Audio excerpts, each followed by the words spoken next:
son is on the cover of this particular book, and I would like for him to grow up to be a man, like many of you already told me, but you have sons and male students as well. Now, there's two parts of the conspiracy, Volume 1, and this is Volume 2. In Volume 1, we raised 4 questions. First question is, when did the conspiracy start? Who is against black boys? Why is there a conspiracy against them? And what exactly is the conspiracy? That's in Volume 1. In Volume 2, we look at the relationships between mothers and their sons. That must be studied. We also must look at female teachers and black male students. That must also be studied. We must look at some case studies. In other words, many of us are doing a very good job developing black boys to be men. What is it that some of us are doing that others are not doing? And then last but not least, a program called the Rites of Passage into Manhood. When did it start? And as we begin to look at that, I want to also share with you why we call it a conspiracy to destroy black boys. You see, contrary to belief at birth, there are more black boys born in the world than there are girls. It's close, but it's 1.03 black boys born in the world to 1.0 black girls. Hear me clearly. At birth, black boys outnumber black girls 1.03 to 1.0. A brief 18 years later, it is now 1.0 available, and that's a key word, available black men, to 1.8 available black women. Almost 2 adult women for every 1 adult man. Now, the only question that should be going through your minds right now is what happened? We keep raising the wrong question. Look around the room and tell, you know, where are they? If they are not available to black women, where are they? Call the roll. In jail, there are 329,000 brothers in prison right now. 1 of every 4 brothers will go to prison. Where else? Or death. There's numerous ways that we die. There's homicide, suicide, drugs, war, high blood pressure, and the leading killer among black men, lung cancer. Our love for cigarettes, especially cool. Smoke them all day long, die the exact same way. Cool. Where else? We have prison, death. What else to make us unavailable to black women? Yes, homosexuality. As you said earlier, 1 of every 9 men in this country are homosexual. Where else? Yes? Hospitalized, institutionalized. Okay, so institutionalization, and there's not only in terms of hospitals, but also mental institutions, and of course, when they get released, many times being homeless. There's still one other large popular area. Thimby? They marry white women. Okay, interracial marriages. Now I want to pause there for a moment, because you would think if anybody is going to marry outside the race, it would be black women. You got 2 black women for every 1 black man.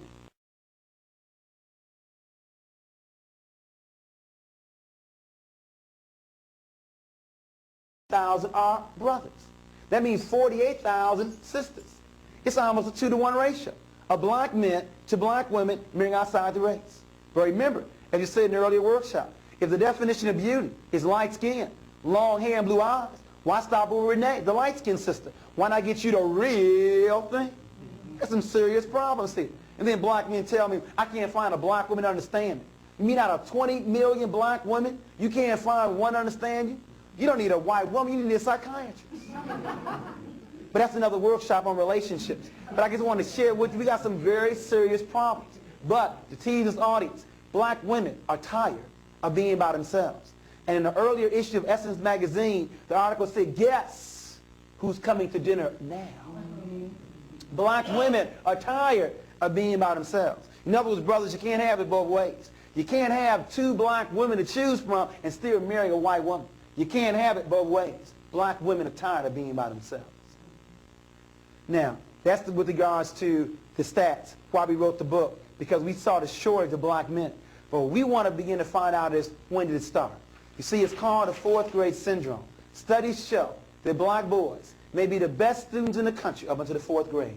So we wanted to find out what your son, a male student, was doing at the beginning of the 3rd grade, then at the end of the 7th grade, and then measure the progress. Let me give you 3 examples. We had a little boy 5 years ago on the Alva reading test score at the 98th percentile in the country. In other words, a walking genius. That means only 2% male, female, white, or black had a higher score than he at the beginning of the 3rd grade.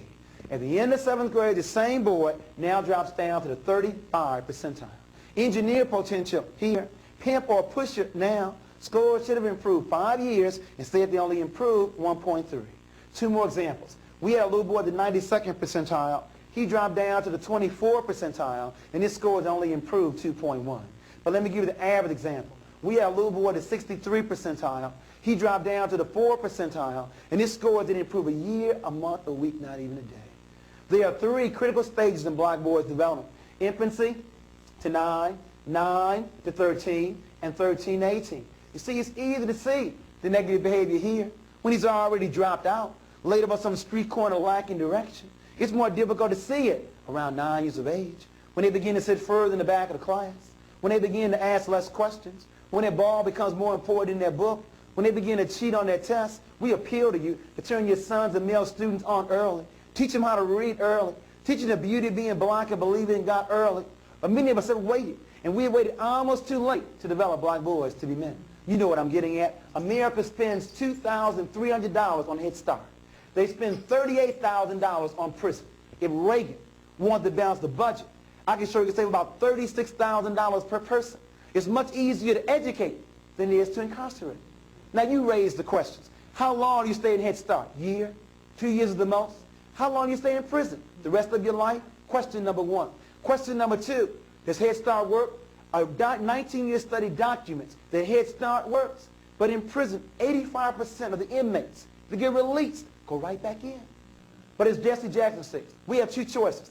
We can either send me to Penn State or State Penn. It's your choice. We have got to find ways to intervene. Now, we have a whole workshop just on the 4th grade syndrome. I now want to ask you, what are some of the reasons you feel to explain why black students, especially black boys, were doing so well K through 3, and now scores declining in the intermediate and upper grades? What explains it? Yes? I think the learning style changes abruptly in 4th grade from what might have been more right brain activities in the primary grades into all of a sudden all left brain activities. Okay, so a change in learning styles or methodology from the teacher, from a holistic learning style to a left brain. Okay, very good. Any others? Yes? I think that there's a lot of rejection on the part of the female teachers in the classroom. And the rejection increases with the upper grades? Why do you think it increases? Because of the students, perhaps his natural makeup, hyperactivity and that sort of thing. And that may be increasing? Well, it may be increasing because we're now expecting them to stay in school or stay in a chair even longer. Okay. Any others that contribute to this 4th grade syndrome? We have a change in learning style. We have the teacher's outlook on the student. What else? Yes? The student becomes more culturally aware and differs significantly from the teacher often. Okay. So the child's now becoming more aware of their culture and racial identity. Okay. Very good. Any others? The major reason you have not given yet, and that's why this problem is still with us. Terry? First name is? Richard. I'm sorry, Richard. Well, the peer group starts to form and become stronger without the peer And group. that's unfortunate, Richard, that you said that, because as the age increases, the peer pressure is on the increase, while parental involvement is on a decrease. I don't know who told parents when your child gets older, they need less of your time rather than more. When I speak to Head Start parents, 80% of them are there. Elementary school, 30%. High school, almost a joke. We have to work on that. That's another workshop, too, on parenting all the way through, not just in those quote-unquote tender years. But the major reason, it's not on the board yet. Still looking for it. Yes. Go in. I think, too, that young boys, and particularly young black boys, in the primary grades, they have many mother figures, and they have very few men figures, and particularly black male figures. And I think it makes a big difference come grade 4. I agree with you wholeheartedly. I think it's the major reason. And let me now get my first position. I sincerely believe to get some white ball players, I'm going to do that. If it means going extra step to get some black students in debate and science fairs, I'm going to do that. Because they are committed to having students involved in both academic and athletic competition. Because it sharpens your skills. And we are concerned about that. In other words, let's move away from the varsity approach to academics, where you only have the top 1 or 2 students representing the school. We believe in the intramural approach. We believe in a class of 30 students, let's have 6 teams of 5 players. Let's have everyone involved in athletics. Let's have everyone involved in academics, because competition sharpens the skills. But you know what's sad? Even schools give more glory to their ball players than their scholars. In other words, for the basketball winners, they get these big trophies. For the debate team, they get these little certificates. We're the pep rallies for the honor roll. In other words, we give them to the basketball team, but why not to the academic scholars and achievers as well? In other words, we are illustrating where our priorities are. We want to change that priority. We've got to find ways to infiltrate the peer group, to get them all involved in both academic and athletic competition. Some other ideas on this. The University of Michigan did a study when you and I were growing up, and they wanted to find out who was a major influence on children. The University of Michigan reports in 1950 that the greatest influence on children was the home, followed closely by school, then church, then peer group, then television. Now, Gwen, you probably call these the good old days. Home, school, church, peer group, and television. Hold your brothers, we give you 1980, 1985. Home is still number one, but the streets, the peer group, that's what we're talking about, is now in the number 2 position. Television and video games are number 3, predicting number 1 sometime this year. School has now dropped down to the 4th position, and I'm sorry you can't find church anywhere on a map. A whole lot has happened in 30 years. I want to again pause and look at the peer group, your greatest source of competition. In other words, the power of the peer group is because they look like each other. You will always emulate those people that look like you. What am I getting at? To connect it to the classroom? I became a writer to make sure I'm not misquoted. A white teacher can teach a black child math because expectations transcend race. Don't misquote me. I'm in no way saying that a white teacher cannot teach a black child because expectations transcend race. But a white teacher cannot teach a black child how to be black. In other words, in order to be a black engineer, you need to see a black engineer. The power of the peer group, they look like each other. In other words, when I ask black boys across the country to name me 5 black male entertainers, they don't have a problem. Name 5 black male athletes, they don't have a problem. But when I ask them to name me 5 black men with college degrees, they have all kinds of problems. In other words, if we cannot increase black staff at your school, then what I recommend you do, like what St. Louis is doing, is have a central role model program. So we begin to bring in black role models on a regular basis. So we don't want to take the white teacher out of class, but if he or she has to stay there, then we want every week or at least once a month role models coming in so our youth can see black achievers. And we need to centralize that kind of program. The power of the peer group, they look like each other. Another secret about the peer group. You see, in most classes, let me do it this way, I'll use another sheet. In most classrooms, you have 30 students and you have 1 teacher. And it's almost 30 against 1. That's how it's phrased. 30 against 1. You always lose with odds like that. We have got to find ways to get the odds in our favor. In other words, I recommend that a teacher identify who the leaders are. You see, we must get them to buy into our value system. We must find ways to infiltrate the peer group, to inculcate our value system into theirs. And that first of all means identifying who the leaders are. And let me give you a secret. The leaders don't walk around saying, with a t-shirt, I'm the leader, I'm running the class. They do it with body language. They do it with eye contact. And so the first step is, do you know how to identify the leader? And then once you do, either before school, after school, or some break, pull him or her over to the side and try to inculcate your value system into theirs. Then they will begin to proselytize the other parts of the peer group. We have got to get more of the peer group buying into our value system. You see, the peer group does not have to be negative. It can also be positive. The question is, which value system they're going to promote. We have to begin to look at those kinds of issues. And so we recommend these kinds of strategies for the peer group. We recommend that, first of all, we begin to put more priorities on our academic achievement over athletic achievement. We also recommend moving away from the varsity approach to the intramural approach.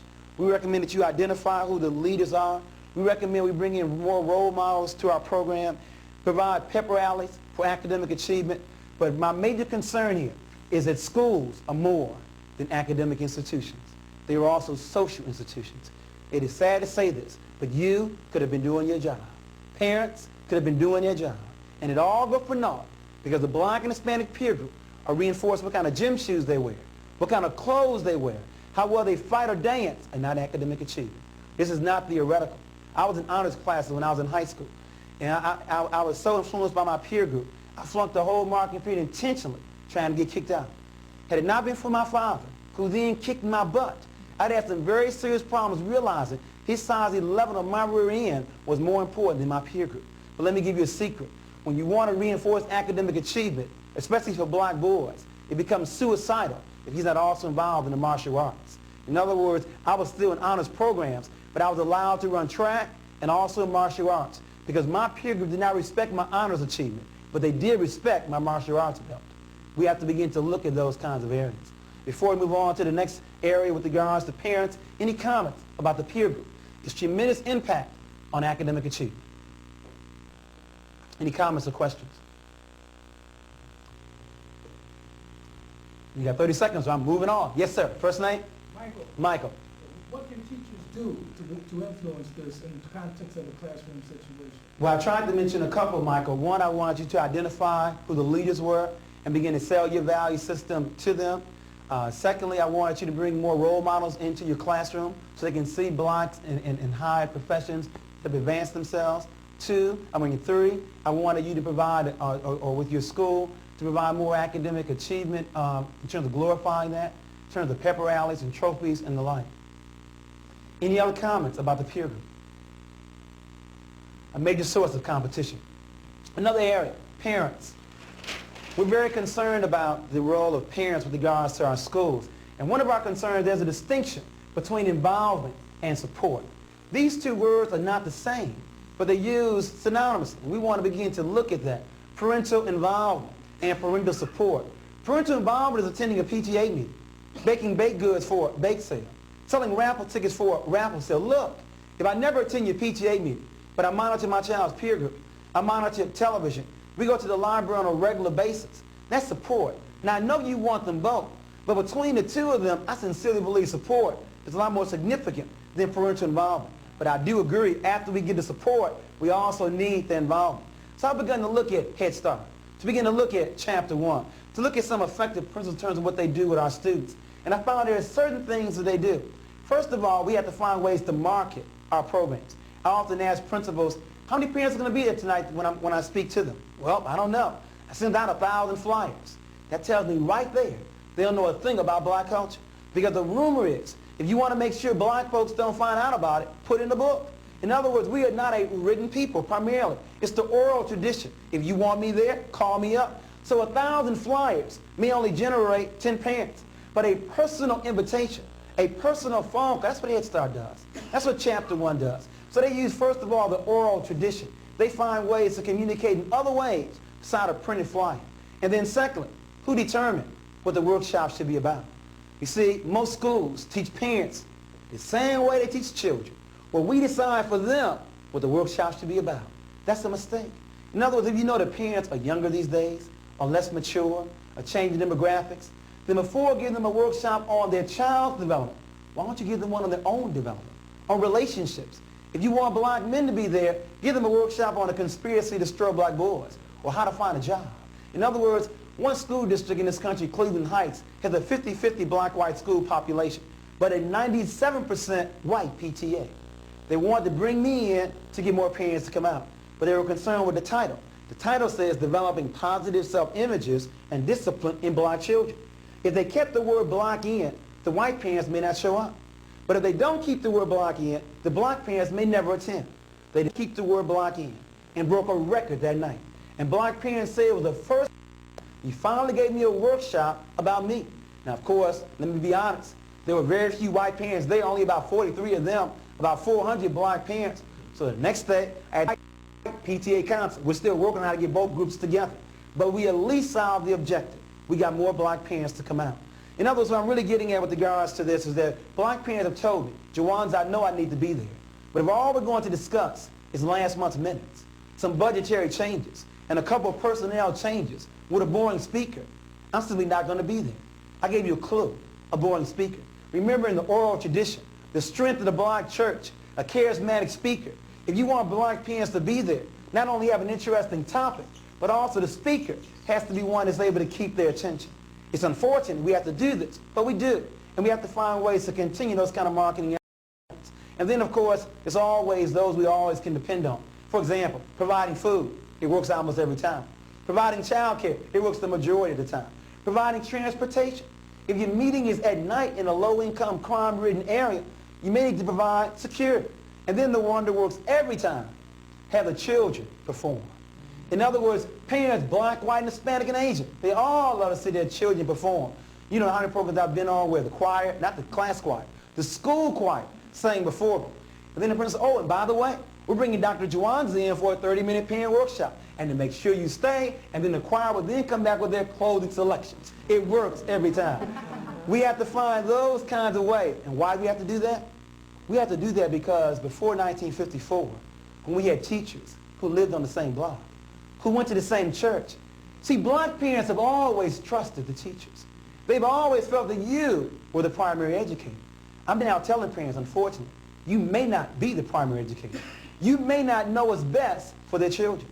A little later on, we're going to discuss on the conspiracy to destroy black boys. The black children are 17% of all children in this country, but they're 41% of all the special ed children.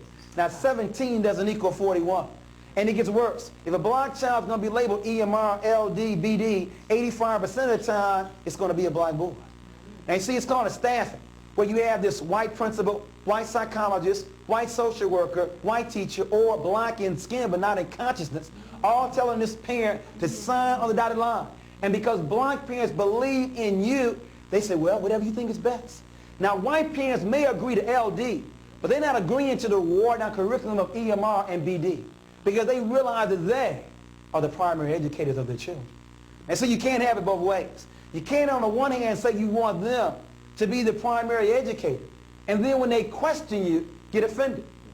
You know what they've told me? I'm not comfortable talking to teachers. In other words, here we are with our BAs, MAs, and PhDs, and use that kind of jargon vocabulary with these parents. In other words, if you're so secure in your degrees, then why don't you communicate with them?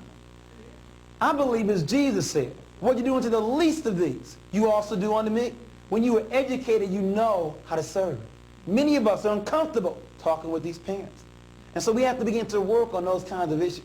But some other ideas, because our time is running so tight with regards to parenting. There's a rumor going around that low-income parents cannot produce high-achieving students. Do you believe that? No. There's also a rumor going around that single parents cannot produce high-achieving students. Do you believe that? No. And so we don't believe it either. So my book on images and Reginald Clark's book, Family Life and School Achievement, we looked at that. Low income, high income. Single parents, two parents. And what we found out was it was not how much money was in the home. It was not how many parents were there. What it boiled down to was the quality of the interaction. In other words, if you want to produce high-achieving students, we identified 5 common characteristics. First of all, in the high-achieving homes, these parents believe that the world's going to be better for their children. You know, in some homes, the parents are already downtrodden, already beaten, and they transmit a dismal attitude to their children. Well, now in the high-achieving homes, these parents say, well, it may not be all what I want it to be, but it's going to be better for my children. They first of all transmit hope. Secondly, in the high-achieving homes, these parents are consistent with their children. You know, in some homes, mama got one rule on Monday, another rule on Wednesday. Yeah. Not here. There's consistency here. Third, in the high-achieving homes, these parents are complimentary to their children. You know, in some homes, every other word is 4 letters. Not here. These parents praise their children. Fourth, in the high-achieving homes, these parents give their children high expectations. And then last but not least, besides transmitting hope, being consistent, being complimentary, giving high expectations, these parents believe that they are the primary educators of their children. In other words, there have always been 2 kind of parents in America. There's a teacher-parent conference. You want to talk to the parent. Now, the first kind of parent, not in this study, will probably pass the buck. Will probably say, well, I don't know what to do with them either. I got some of my own problems. Can you solve some of mine too? The first kind of parent will pass the buck. But then you get the second kind of parent who will listen to you very carefully. And upon conclusion will say very softly, thank you very much for telling me about my child. Now, if you can just leave us alone for a moment, I can assure you, you won't have that problem anymore in life. Now, you leave the meeting. You don't know what goes on behind closed doors, but it must be like The Godfather, where the parent gave the child an offer the child could not refuse. Or as Bill Cosby told Theo on the first day of the show, I brought you in here, and I'll take you out. Now, these are the kind of parents we like to have more of. In other words, we want to come back and have a detailed workshop with your parents. It's a 16-step parent involvement program. And it first of all starts with establishing goals. See, I believe if you're going to be a good parent, you have to establish goals for your children. And once you have goals for them, then you can go into stage 2, a home program. But you see, you can't even go into stage 2 if you aren't clear on stage 1. In other words, when I ask many parents what kind of goals they have for their children, I hear things like, well, as long as he don't beat me, as long as he gets a job, as long as he stays out of jail. Well, see, if your goals are weak, then your home program will be weak. I have 2 sons, 15 and 10. I only have 3 goals for them. First of all, I want them to put God number 1 in their lives. Secondly, I want them to be committed to the liberation of black people. And then third, I want my sons to be the employer rather than being the employee. Now the question is, if these are the goals to my sons, what kind of game plan, home program, or strategy can I develop that will hopefully, and I said hopefully, that's the key word. You see, I control the process. I don't control the result. It's like this workshop. How I give the workshop, my business. How you use the workshop, your business. There's no way I can ever guarantee any of this for my children. You see, I sleep good every night because I understand what I control. I control the process, not the result. But the question is, if my home program is my process, if I want them to put God first in their lives, should they go to church? Should they read the Bible or Quran? What do you mean maybe? If I want them to believe in God, they need to go to church or read the Bible or Quran. Hold on, we'll come back to you a little bit later on. If I want them to be committed to the liberation of black people, should they begin to read black children's literature? Know that King's birthday is January 15th, Malcolm's birthday, May 19th, Gandhi's birthday, August 17th, and Kwanzaa in December. They should know that. If I want them to be the employer, should I also give some of my own homework? Not just rely on school homework? You know, we have children that know that 6 times 3 is 18, but when you give them a word problem, they don't know what to do. If you want to train a child, give the skill first.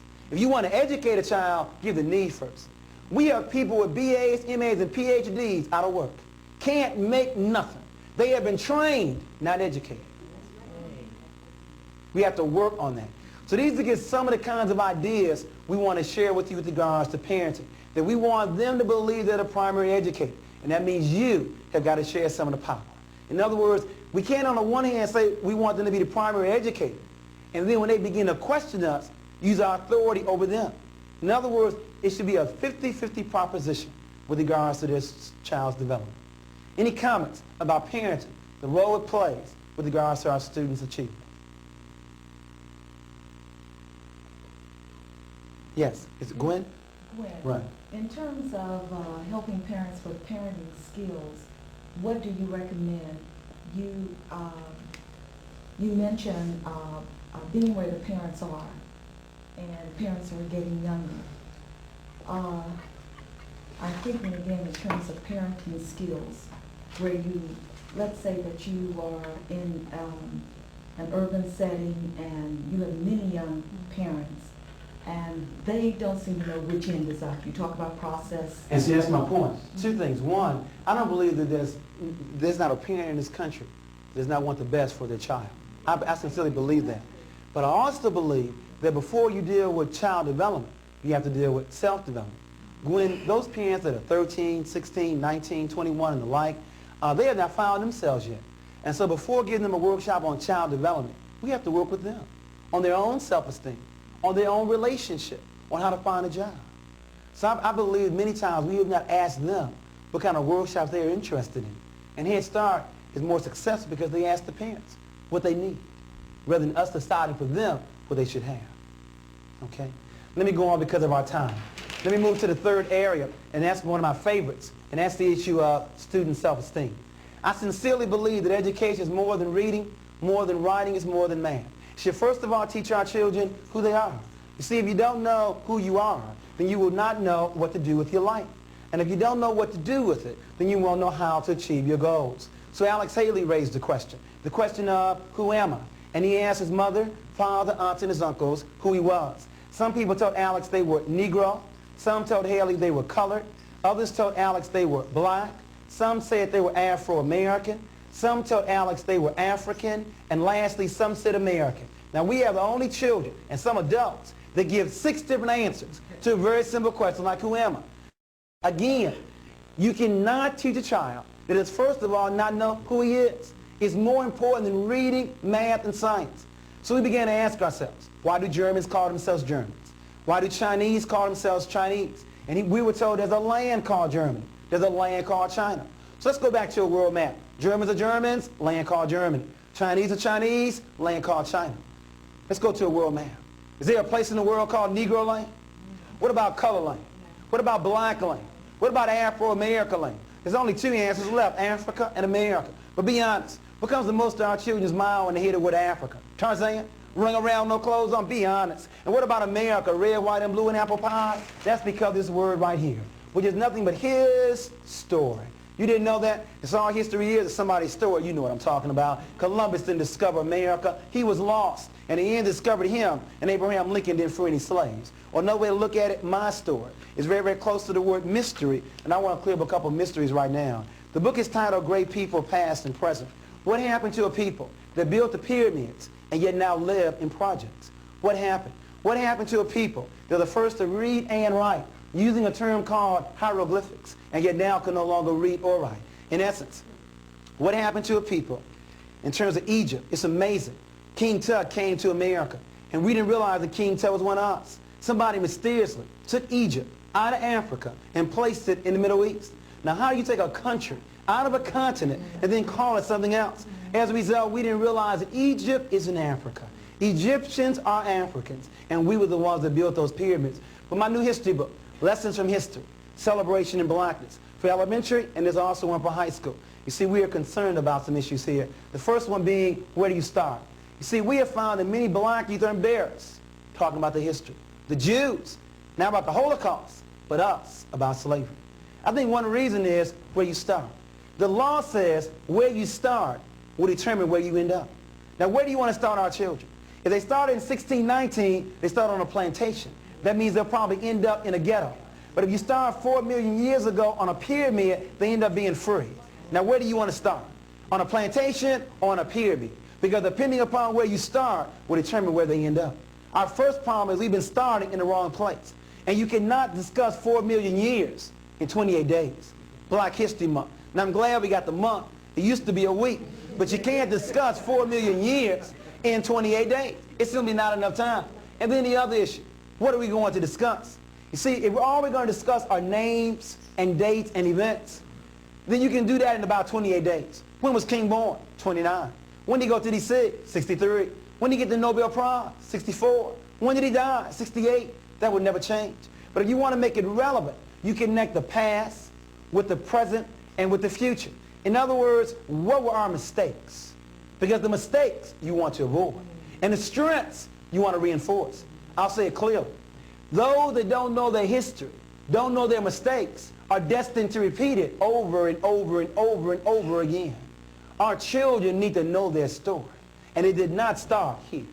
And it should be more than just names and dates and events. But let me calm down and go on. There's still two answers left, Africa and America. But there's a tremendous difference between who you are and where you're born. My hometown, Chicago, the ex-mayor, Daley. If you had asked Daley where he was born, he'd have said he was born in the USA. But ask Daley who he was. Ask him where his roots are. And he'd say his roots are in Ireland. Next stop, East Coast, Philadelphia. The ex-mayor there, Rizzo. If you ask Rizzo where he was born, he too would say the USA. But ask Rizzo who he is. Ask him where his roots are. And he'd say his roots are in Italy. But I think you know what I'm talking about. You and your husband, you and your wife are traveling across the world, and you're pregnant, and you gave birth to a child in Russia. Would your son or daughter be Russian? You're not sure? Next stop, China. And you gave birth to a child in China. Would your son or daughter be Chinese? Hold on. You still not sure? Suppose you gave birth to a child in an airplane in the middle of no place. What are you going to call your child then? Delta Airlines or United Airlines? Just because you're born in America doesn't make you an American. If someone asks you where you're born in America. But if someone asks you who you are, where your roots are, you either say African American or European American or Mexican American, but the who always comes first. Education is more than reading. It should first of all teach you who you are.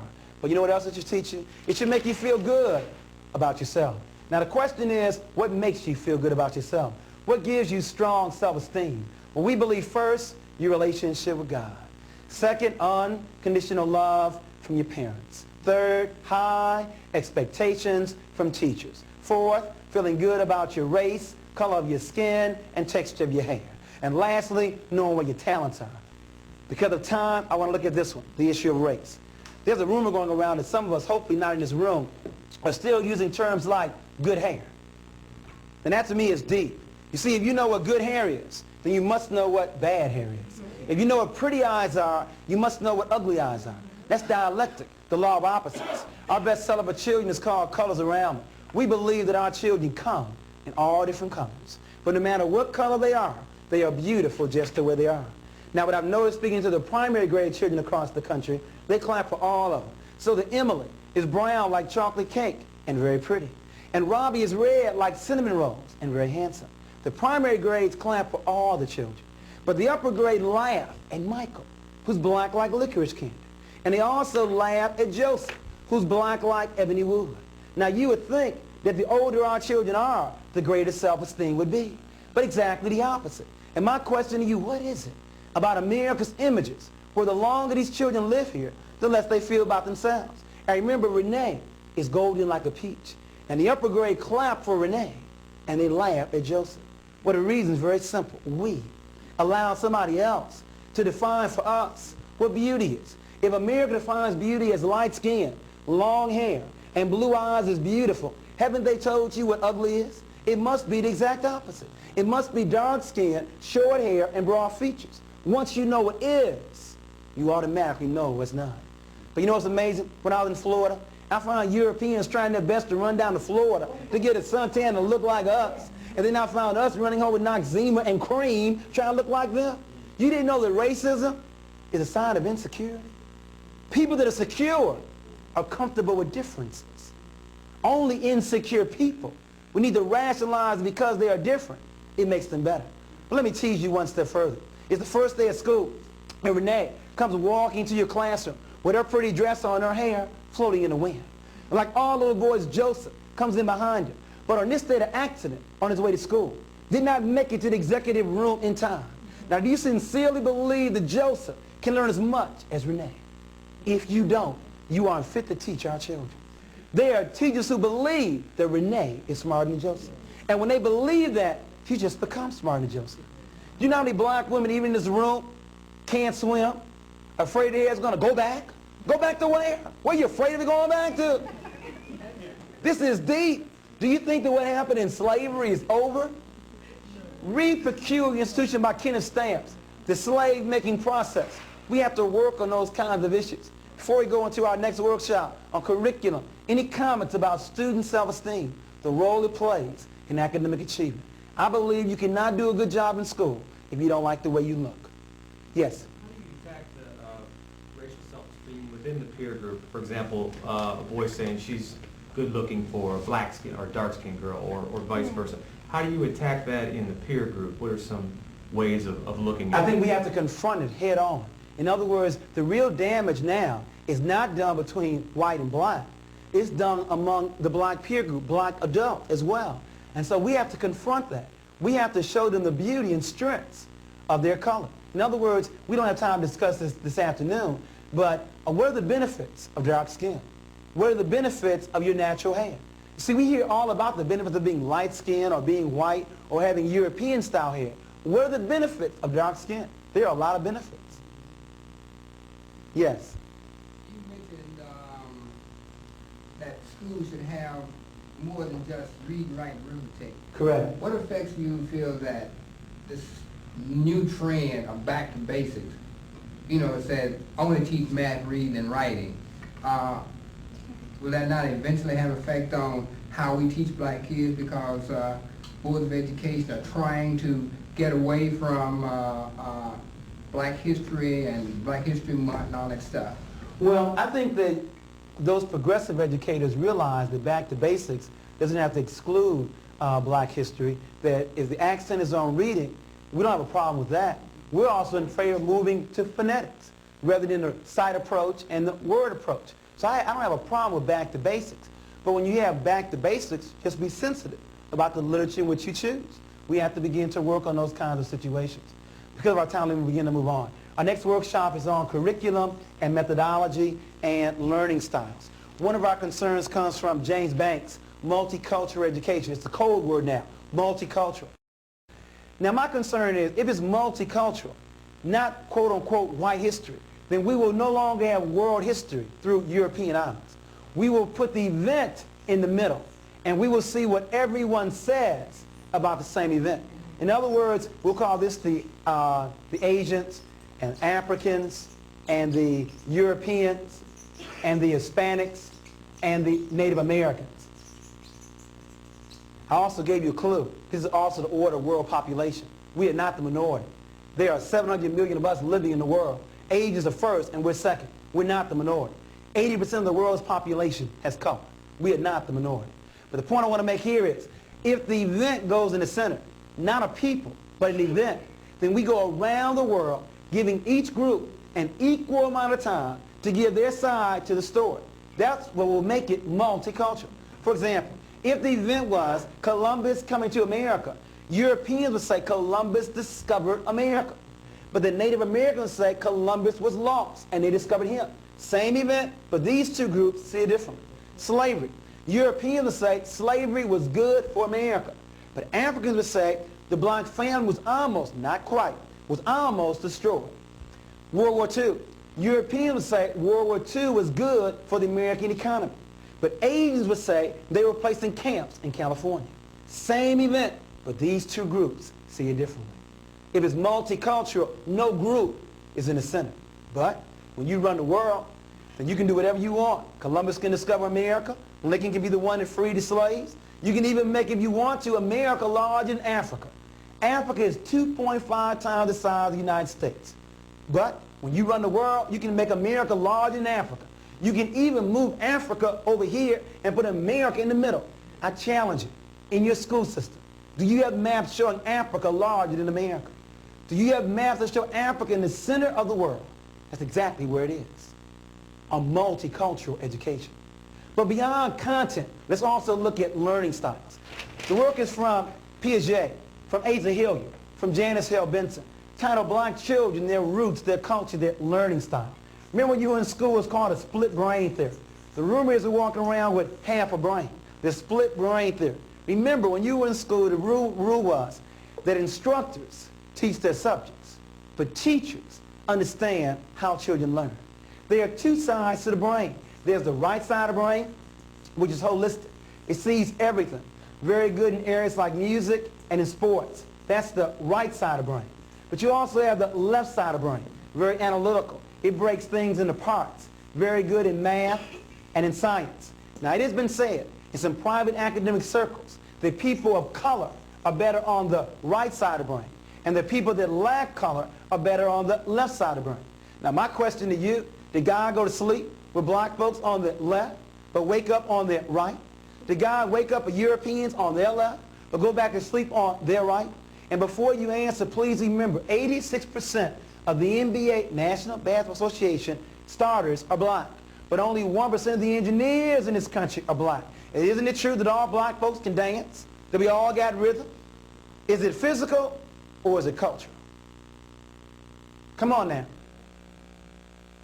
Can't hear you. Cultural. Now, I agree with you, Terry, but our children don't. Our children believe, I could probably ask anyone in Cincinnati in terms of the youth to go one-on-one with any white boy on a basketball court, they'd have no problems. But will be scared stiff in the laboratory. I believe as you do. I believe it's culture. But our children believe they have a better chance of doing well on the right side of the brain. You see, my concern is that you do most will be that you do best. But more importantly, that you are allowed to do.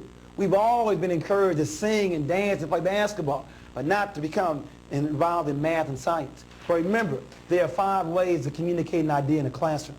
And those 5 are written, which is left brain, oral stories, right brain, pictures, right brain, fine arts, right brain, and artifacts, right brain. There are 5 ways to communicate an idea in a classroom. Most schools use an exclusive left brain methodology and a left brain test with large numbers of right brain thinking children. A tremendous tragedy. There are 2 ways to learn, left and right side of the brain. Now, here's the way the exercises go. If you want a left brain lesson plan, it goes like this. Read the definition. Write the definition. Purely left brain. Read it and write it. If you want to go from left, not to right, but left to whole brain, using both sides, read the definition and then draw what you think you just read. Then you'd have to integrate the left and right side of the brain. You know we have people in this room with BAs, MAs, and PhDs, still drawing with stick figures, still drawing like 4th graders. It's not your fault. When you were in school, they belittled the right side of the brain. Let me give you a homework assignment. I want you to develop a right brain lesson plan and then evaluate it with a right brain instrument. We have got to find ways to meet our children where they are. They have a strength that we have not been using. And I wish we could have a lot more time on this major area of learning styles. But because of our time, we're now down to about 5 or 7 minutes. I want to now move into the best for last. I want to now look at teacher expectations. I want to now talk about you. I'm now quoting from the work of Wilbur Brookover and Ron Edmonds. They wanted to find out what was the major reason for academic achievement. I am proud to report third, not number one, is the student's socio-economic background. Some of us still keep believing, well, how much money is in the home? How many parents are there? It is not number one. It is third on the list. The second is the school per pupil expenditure. Some of us still keep believing, well, what color is the school bus? How thick is the carpet? But that is also not number one. How much money is in the school or in the home has never been number one. Number one has never changed. Number one remains teacher expectations. Tuscaloosa, Alabama, 1920. One-room school shack, 40 students. The roof was leaking. Only 2 books, and all 40 students learned. Beyond Piaget, beyond Montessori, beyond Glasser, beyond Goodland, education boils down to one word and one word only. Do you believe that our children can learn? And that seems very simple. The key word is expectations. You know the program. It's called TESSA. Teacher expectation, student achievement. The theory is if you increase this, you increase this. What we found out was teachers are human. Many teachers lower expectations on 4 factors. Brookover gives those 4 as race, income, gender, and appearance. In other words, many teachers lower their expectations based upon the race of the child, the income of the child, the gender of the child, and how the child looks. One teacher wanted to give me a number I want to share with you now. She also said, Jawanza, I know it's not right, but I also am affected by the parents show up. In other words, I've noticed I respond differently to certain children if I know the parents are involved. I know it's not correct, but that's exactly what I do. 5 major areas that affect expectations. So again, the program is called TESSA. It goes into your classroom with a video camera, with your peers, with an administrator, trying to see if they can monitor expectations. And you know the 3 strands of TESSA. One is response opportunities. Another one is feedback. And the last one is personal regard. What TESSA attempts to do is to see if you can give all 30 children the same number of opportunities. TESSA believes you learn best when you're involved in the process. Now, this is very hard to do. If we were talking about a white teacher with 30 white children, or a blonde teacher with 30 blonde children, to give all 30 children the same number of opportunities to respond. TESSA believes this is necessary in order to grow and develop. Now, what many teachers say is, well, Jawanza, the reason why I don't call on Willie is that Willie don't know the answer. Well, see, the problem is, when you stop calling on Willie back in October, if you wanted to call on him now in May, he wouldn't know the answer because he believes you're not going to call on him anyway. And then the other one I hear so much of, well, time is so tight. I can't afford to waste time on Willie. Well, see, the problem is, that may be correct in the short term. But when we talk about somebody's life that we're now destroying, that could be involved in prison later, in the long term, it's better to call on Willie now than have him taking all that money from us in prison later on. We've got to begin to look at having all the children involved. And then the next area, feedback. 2 students, Willie, the low achiever, and the high achiever. You call on Willie first, he gets the answer wrong. You probably stay with Willie 1 second, then you go on to Ann. She also got the answer wrong, but she's your higher achiever. So you stay with Ann a little long. Come on, Ann, you know it. And they begin to give clue and clue. 5 minutes later, Ann finally comes with the answer. In other words, it becomes a self-fulfilling prophecy. That Ann feels better about herself because we've given her more feedback, more reinforcement. And then, of course, the last one, the one I'm concerned about the most, and that's personal regard. That's attitude. TESSA believes you should touch the children. Let them know that you care. Let them know that you love them. So what happens? We send teachers to TESSA training, and they come back saying, I touched you. I love you. I like you. But the problem is the children know it's still not there. It's not real. This cannot be taught. You either love them or you don't. In Cincinnati or wherever we are in the country, please don't put all the schools in the same category. Ron Evans, before he died, developed the Effective Schools Project. What makes effective schools? There are 3 major factors. 1, they have strong leadership. In other words, please don't think every school in Cincinnati or in Princeton County School District are in the same category. Because first of all, good principals spend very little time in their office. You see, the good ones are instructional leaders. They're involved in the classroom. They're involved in the corridors. In other words, they realize they should be involved in the educational process. They get there early and stay late. Paperwork done early. They get involved with the students throughout the day. Good principals also have workshops for their teachers, especially in the third and fourth quarter, where you begin to have teacher burnout. You don't need me now in August and September. Oh, but in January and March and April, where you have teacher burnout, there's some serious problems there. I know you're not going to like this. I also believe the principals should take their teachers out to lunch. Have Teacher of the Month awards. In other words, a good principal is a good coach. They have to find ways to keep their staff motivated. Good schools have strong leadership.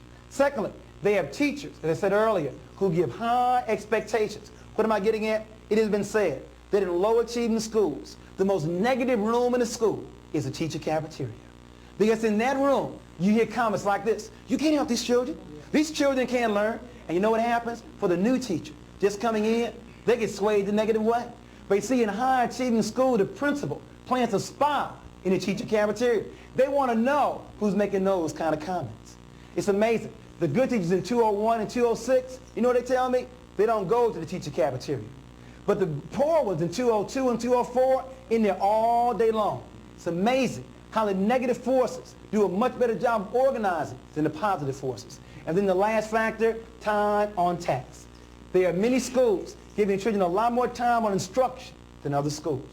We have to work on these three areas: strong leadership, high expectations, and a lot more time on task. Closing point. There are three kinds of adults in our classrooms: instructors, teachers, and coaches.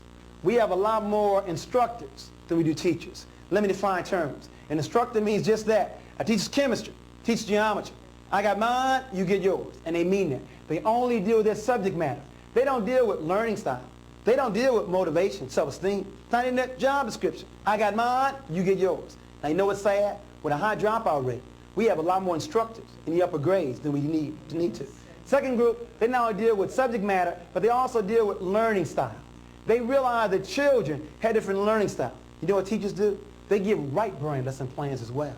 And they use right brain ways to evaluate learning. Not just a test, but hands-on learning activities. And then the last group, they not only deal with subject matter, not only deal with learning style, but they also deal with motivation. They also deal with self-esteem. What am I getting at? You see, a coach understands. Here's how instructors do it. Class, turn to page 10. Now the students probably turn the same level of enthusiasm you said turn to page 10. A coach realizes, I can't teach these children. They first of all don't believe I asked them to offer them. So a coach would close the book and begin to ask, what do your adults tell you? You know what I found out? They say two things. One, get a good education. And the second thing you tell me is to work hard. So then we ask the young people, what do you want to say? Well, get a good education for what? And work hard for who? Now these to me are two very good questions. If working hard was the solution, black people should be running the world. Do you know anybody who's worked harder than us? Our children are tired of being the employee. Quit telling them to get a good education, to get a good job. Teach them they can also be employer. But the real issue here, as our time begins to run down, a good education.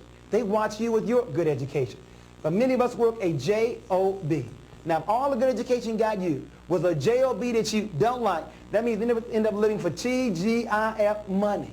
Now, if all you have to do is motivate them with some money, our children are sharp. There are other ways to make this besides a good education, with the four main sources being drugs, sports, music, and crime. You are not going to motivate black youth if all you have to offer them is money. Closing point, the issue is not money. The issue is talents. You didn't know? I'm at work right now. You see, if you have a job, you watch the clock all day long. But if you have a career, then you know where your talents are. And you love what you do so much, you'd be willing to do it for free. But because you do it so well, you get paid for it. Last question. I want all the instructors to raise their hands. I want all the teachers to raise their hands. I want all the coaches to raise their hands. Very good. Thank you very much. Give yourselves a strong round of applause.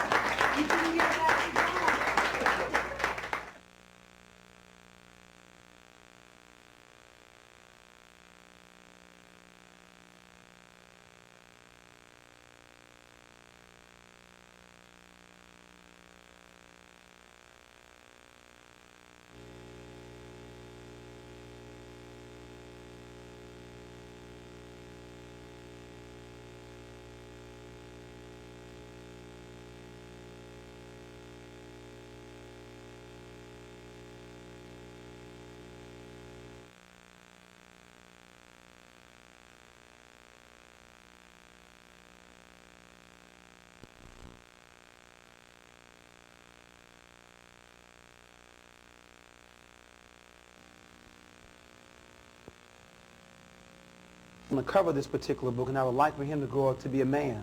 Like many of you already told me, that you have sons and male students as well. Now, there's two parts of the conspiracy, Volume 1, and this is Volume 2. In Volume 1, we raised 4 questions. First question is, when did the conspiracy start? Who is against black boys? Why is there a conspiracy against them? And what exactly is the conspiracy? That's in Volume 1. In Volume 2, we look at the relationships between mothers and their sons. That must be studied. We also must look at female teachers and black male students. That must also be studied. We must look at some case studies. In other words, many of us are doing a very good job developing black boys to be men. What is it that some of us are doing that others are not doing? And then last but not least, a program called the Rites of Passage in the main Volume 1. When did it start? And as we begin to look at that, I want to also share with you why we call it a conspiracy to destroy black boys. You see, contrary to belief at birth, there are more black boys born in the world than there are girls. It's close, but it's 1.03 black boys born in the world to 1.0 black girls. Hear me clearly. At birth, black boys outnumber black girls 1.03 to 1.0. A brief 18 years later, it is now 1.0 available, and that's the key word, available black men, to 1.8 available black women. Almost 2 adult women for every 1 adult man. Now, the only question that should be going through your minds right now is what happened? We keep raising the wrong question. I can look around the room and tell you know where are they. If they are not available to black women, where are they? Call the roll. In jail, there are 329,000 brothers in prison right now. 1 of every 4 brothers will go to prison. Where else? Or death. There's numerous ways that we die. There's homicide, suicide, drugs, war, high blood pressure, and the leading killer among black men, lung cancer. Our love for cigarettes, especially cool. Smoke them all day long, die the exact same way. Cool. Where else? We have prison, death. What else to make us unavailable to black women? Yes, homosexuality. As you said earlier, 1 of every 9 men in this country are homosexual. Where else? Yes. Hospitalized, institutionalized. Okay, so institutionalization, and there's not only in terms of hospitals, but also mental institutions, and of course, when they get released, many times being homeless. There's still one other large popular area. Thimby? They marry white women. Okay, interracial marriages. Now I want to pause there for a moment, because you would think if anybody is going to marry outside the race, it would be black women. You got 2 black women for every 1 black man. But as Thimby pointed out, it's exactly the opposite. There are 164,000 interracial marriages, of which 116,000 are brothers. That means 48,000 sisters. It's almost a 2-to-1 ratio of black men to black women marrying outside the race. But remember, as you said in the earlier workshop, if the definition of beauty is light skin, long hair, and blue eyes, why stop with Renee, the light-skinned sister? Why not get you the real thing? There's some serious problems here. And then black men tell me, I can't find a black woman to understand me. You mean out of 20 million black women, you can't find one to understand you? You don't need a white woman, you need a psychiatrist. But that's another workshop on relationships. But I just want to share with you, we got some very serious problems. But to tease this audience, black women are tired of being by themselves. And in the earlier issue of Essence magazine, the article said, guess who's coming to dinner now? Black women are tired of being by themselves. In other words, brothers, you can't have it both ways. You can't have 2 black women to choose from and still marry a white woman. You can't have it both ways. Black women are tired of being by themselves. Now, that's with regards to the stats, why we wrote the book, because we saw the shortage of black men. But what we want to begin to find out is, when did it start? You see, it's called the 4th grade syndrome. Studies show that black boys may be the best students in the country up until the 4th grade. So we wanted to find out what your son, a male student, was doing at the beginning of the 3rd grade, then at the end of the 7th grade, and then measure the progress. Let me give you 3 examples. We had a little boy 5 years ago on an Alva reading test score at the 98th percentile in the country. In other words, a walking genius. That means only 2% male, female, white, or black had a higher score than he at the beginning of the 3rd grade. At the end of 7th grade, the same boy now drops down to the 35 percentile. Engineer potential here, pimp or pusher now, scores should have improved 5 years, instead they only improved 1.3. 2 more examples. We had a little boy at the 92nd percentile. He dropped down to the 24th percentile, and his scores only improved 2.1. But let me give you the average example. We had a little boy at the 63 percentile. He dropped down to the 4 percentile, and his score didn't improve a year, a month, a week, not even a day. There are 3 critical stages in black boys' development: infancy to 9, 9 to 13, and 13 to 18. You see, it's easy to see the negative behavior here when he's already dropped out, laid up on some street corner lacking direction. It's more difficult to see it around 9 years of age, when they begin to sit further in the back of the class, when they begin to ask less questions, when their ball becomes more important in their book, when they begin to cheat on their tests. We appeal to you to turn your sons and male students on early. Teach them how to read early. Teach them the beauty of being black and believing in God early. Many of us have waited, and we have waited almost too late to develop black boys to be men. You know what I'm getting at. America spends $2,300 on Head Start. They spend $38,000 on prison. If Reagan wanted to balance the budget, I can show you save about $36,000 per person. It's much easier to educate than it is to incarcerate. Now you raise the questions. How long do you stay in Head Start? Year? 2 years at the most? How long do you stay in prison? The rest of your life? Question number 1. Question number 2, does Head Start work? A 19-year study documents that Head Start works, but in prison, 85% of the inmates that get released go right back in. But as Jesse Jackson says, we have 2 choices. We can either send me to Penn State or to State Penn. It's your choice. We have got to find ways to intervene. Now, we have a whole workshop just on the 4th grade syndrome. I now want to ask you, what are some of the reasons you feel to explain why black students, especially black boys, were doing so well K through 3, and now scores declining in the intermediate and upper grades? What explains it? Yes? I think the learning style changes abruptly in 4th grade from what might have been more right brain activities in the primary grades into all of a sudden all left brain activities. Okay, so a change in learning styles or methodology from the teacher, from a holistic learning style to a left brain. Okay, very good. Any others? Yes? I think that there's a lot of rejection on the part of the female teachers in the classroom. And the rejection increases with the upper grades? Why do you think it increases? Because of the students, perhaps his natural makeup, hyperactivity and that sort of thing. And that may be increasing. Well, it may be increasing because we're now expecting them to stay in school or stay in a chair even longer. Okay. Any others that contribute to this 4th grade syndrome? We have a change in learning style. We have the teacher's outlook on the student. What else? Yes? The student becomes more culturally aware and differs significantly from the teacher often. Okay. So the child's now becoming more aware of their culture and racial identity. Okay. Very good. Any others? The major reason you have not given yet, and maybe that's why this problem is still with us, Terry. First name is? Richard. I'm sorry, Richard. Well, the peer group starts to form and become stronger about the peer And group. that's unfortunate, Richard, that you said that, because as the age increases, the peer pressure is on the increase, while parental involvement is on a decrease. I don't know who told parents when your child gets older, they need less of your time rather than more. When I speak to Head Start parents, 80% of them are there. Elementary school, 30%. High school, almost a joke.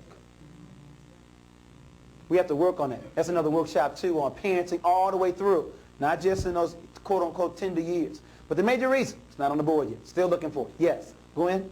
I think, too, that young boys, and particularly young black boys, in the primary grades, they have many mother figures, and they have very few men figures, and particularly black male figures. And I think it makes a big difference come grade 4. I agree with you wholeheartedly. I think it's the major reason. And let me now give my first position. I sincerely believe that only men can make boys men. Now don't misquote me. I didn't say that a single female parent or female teacher cannot rear or educate her child. But she need not do that by herself. But she calls upon her father, her brother, an uncle, a male neighbor, a nephew, a co-worker. There needs to be some men in our children's lives. I want to explain to me how a boy is going to grow up to be a man if he's never seen any. In order to be anything, you must see it first. Remember in the earlier workshop, and I'll go through this very quickly, from the University of Michigan, we wanted to find out what the major influence on children. We said 1950, it was home, school, church, peer group, and television. And then we gave you 1980. Home was still number 1, peer group in the number 2 position, television 3, school dropped down to number 4, church last on the list. Let's go back to my statement. My statement said that only men can make boys men. Now let's see where black boys are going to find men. Let's first of all look at his home. 62% of all black children live in a single-run household. It's a very good chance he would not find a man here. I'm going to hold off on the streets and drop down to television. Can you name me 5 positive adult black men on television, outside the news. And you can't name Cosby because the show just started. Name me 5. No. Outside the news. Jefferson. And you better not say George Jefferson. So they find very few black male role models on television. Now let's drop down to the schools. 83% of all elementary school teachers are women. 95% of all teacher age are women. And when do men teach? After the critical 4th grade, or they're in the upper grade, or they're a PE teacher, the janitor, or the principal. Very few before the 4th grade where black boys need them the most. And lastly, the church. Most young people, men, don't go to church. And the reason is we lie to them. First of all, we made Jesus Christ white. The man surely was not white. And we have a book called What Color Was Jesus to explain that. He had hair the texture of wool and feet the color of bronze. But secondly, the Lord's Prayer says on earth as it is in heaven. Young people and men want some action. They want some programs. If there are no programs in your church, they will see you later in heaven. As a result of not finding a man at home, few on television, few in school, and not wishing to attend church, the last place is the streets. And that's the problem. The streets do a very poor job making men. They do a better job making pimps, pushers, and a few basketball players. Their hero, Michael Jordan, has said there were 1 million brothers that won his job last year in the NBA.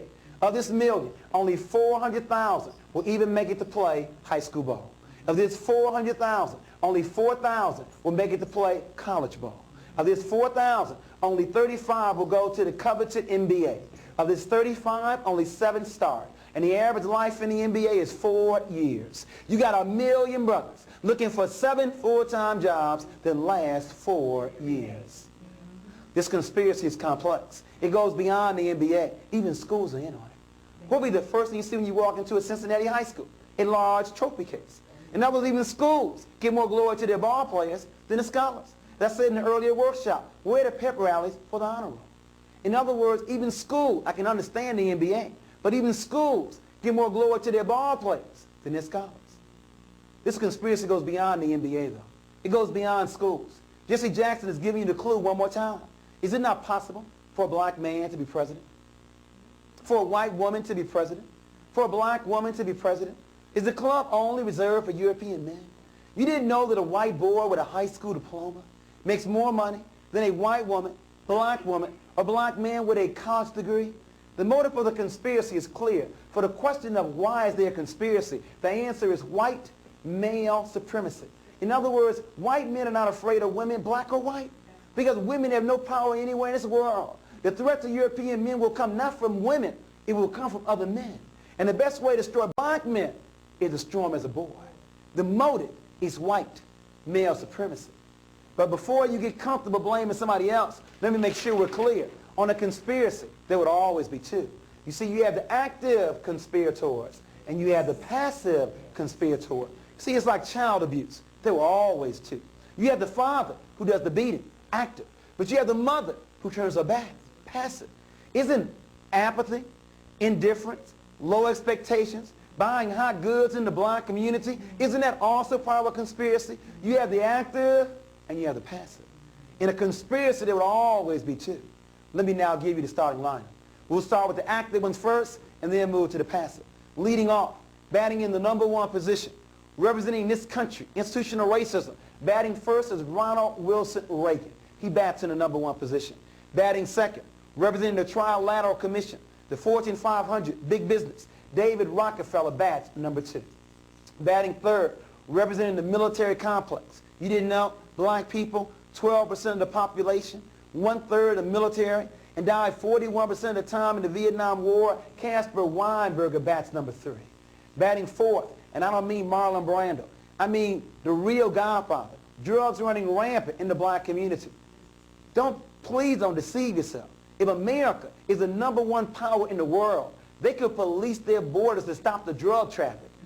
These men and what they represent intentionally want to make sure the black boys never grow up to be men. But remember, they got some help from some of us who really like black boys, who may even have black boys at home, just didn't know any better. And so we bat number 5 through 9. Batting fifth, not all, but some mothers who raise their daughters and love their sons. Batting sixth, some female teachers who don't understand that boys have different learning style than girls. Batting seventh, representing the media in this country, shows like Gary Coleman and Webster. Shows that make me sick. Shows that illustrate that black men cannot raise intelligent black boys to be men. In other words, we need a white father for Gary Coleman and for Webster. It's all part of the media image. It goes all the way back to Tarzan, all the way back to Superman, all the way back to Rambo, to Rocky, all part of white male fantasy trying to control the world. It's all part of a scheme. Make sure you heard me. It's consistent with Superman, Tarzan, Santa Claus, the white father, all part of that scheme. Batting 8, the macho image, Mr. T, and we'll look at today someone like Prince or Magic Johnson or Isaiah Thomas. In other words, no need to study, just be macho, just be a superstar. In other words, Mr. T, Prince for entertainment, Isaiah Thomas or Magic for sports. And then last but not least, a black woman by the name of Kathy, who will do anything for a man, and a black man by the name of Willie, who does not feel good about himself. You see your faces right now. Who's Kathy? You have to stay to the end to find out who's who. The starting lineup, Reagan, Rock. No, you don't know who Willie is, though. We got a new theory for you now. We used to end with Donna and Kathy, but now we're going to give you the Eddie Willie theory. We have a new one. So we have we have Ronald Reagan, David Rockefeller, Caspar Weinberger, the Godfather, some mothers. I didn't say all, some. Some mothers, some female teachers, the media image, macho in sports, and Kathy and Willie. These people and what they represent, intentionally or subconsciously, want to make sure that black boys never grew up to be men. Let's now look at the active ones first. I want to make sure we start in the right place. The conspiracy did not start with black mothers. It started somewhere else. We must start where it began. It began with active conspirators. I want to now look at them first. In looking at the active conspirators, I want to make sure we understand that these kind of terms don't make sense. We are not the minority. In other words, there are 4.5 billion people living in the world. Of this number, 80% of the world's population has color. That means only 20% of the world's population lacks color. Now you tell me who's a minority. You see, it's called the African Triangle. It goes all the way back. We're not the minority. We're only a minority. We allow ourselves to be divided up from our brothers and sisters in Nigeria, in Jamaica, in the United States. Look at this African Triangle. After all these years, other than the way we're dressed, you can't tell who's who. There are 1 billion people living in China alone, and we are second. 500 living in Africa, 160 living in Central and South America, 40 million living here in the United States. We are not the minority. Now, the question is, how can so small control so much? That's why I respect them so much. Think about it. You have a gang. You have one gang with 80 people, another gang with 20, and the 20 going to win? The only way they can do that is by controlling the mind. Because whoever controls the mind will also control the body. Let's look at this. Let's break this down in half. What you come up with is 10% European women and 10% European men. See, it's not even 20. It's really 10% European men. In other words, Reagan, Rockefeller, Weinberger, Gorbachev, Botha, they want to control not their countries. They want to control the world. And they have pulled this off. Now, there's a tremendous amount of pressure when you're this small trying to control so much. Now, maybe you can't understand it. It's been a long time. It goes back to Egypt for us, having that much power. But can you imagine that small number trying to control the world? A tremendous amount of pressure is on that small group with that much power. In other words, the first thing that men are taught to do is not to cry. I'm quoting from their own Goldberg. The book is called The Hazards of Being a Male. The tremendous pressure when you're so small trying to control so much. The first thing that men are taught to do is not to cry. Think about it. Ever seen Ronald Reagan cry? John Wayne cry? They died with their boots on. They died in their saddles. They died like men. Now, any psychologist will tell you that crying may avoid suicide later. But as a result of European men not crying, European men commit suicide more than anybody else. Black men who want so much to be like European men are very close second. European women are third, and the most sane person in America, she don't make no money, but stay close to God and her children and cry. Black women commit suicide less than anybody else. Give yourself a hand clap. In other words, if you think that money is the source of all your happiness, they make more money than anybody else. But they obviously are not happy. In other words, money may not be the key. Putting God and your children first may be the key. Poorest people in America commit the less amount of suicide. First thing men are taught to do is not to cry. Second thing men are taught to do is to ignore pain. Got hypertension? Shake it off. Cancer? Shake that off too. Monday Night Football. Walter Payton goes off the field with a busted knee. Comes back on a half hour later and the Holocaust sells us. Oh, what a man. The man was crazy to go back on the field. But you see, men are taught to be macho, to ignore pain. Not women. When women's finger bleeds, to the doctor's office. Women take care of themselves, but not men. You know it's gotten so bad that studies have now documented that when men are married, they live longer. That's an insult to my intelligence. It means that I cannot live long by myself. I got to leave my mama and go to my wife. Because if I don't, I'm probably going to smoke cigarettes, drink liquor, and eat a lot of pork on the streets. But with women, annual checkup, that's what they encourage men to do. Drink a regular amount of water and eat a salad on a regular basis. What am I getting at? European women say they're so oppressed. European women lived at 77 years of age. Black women lived at 75 years of age. European men die at 69 years of age, and black men die at 64.8. Albert, you and I die before the first Social Security check. That law needs to be changed to lower it for us. We aren't living long to collect on the payment. This is sad. I'm gonna die 10 years before my wife. This is not theoretical. It's not just my son here. It's my life here and your life. Can I not live as long as my wife? 10 years before her? Men are first of all taught not to cry. Secondly, they're taught to ignore pain. And then last but not least, they're taught to bring home the bacon. Or as I say of the vegetarian, to bring home the fruit and the vegetables. In other words, to bring home the money. Ronald Reagan knows this. Rockefeller knows this. That the best way to destroy black men is to deny them the opportunity to work. You know what I'm getting at, because Bill Moyers didn't tell you that was Vanishing Black Family documentary. 1 of every 3 marriages in this country, black or white, ends in a divorce in 18 months. Now you see, it used to be if you got divorced, something was wrong with you. But when you have a stat this high, something must be going on in our society. I now want to explain what that is. When America believed in agriculture, America believed in extended family. When America believed in the factory, industrialism, America believed in the nuclear family. But now that America believes in the computer, now America believes in a single-parent family. Make sure you see my analysis. When the economy changed, the family structure changed. There was more than love in these relationships. There was some money involved here. Our grandparents worked the fields together, had economic reason to stay together, and so they did. In a factory, man works in a factory, woman takes care of children. Economic reason again to stay together.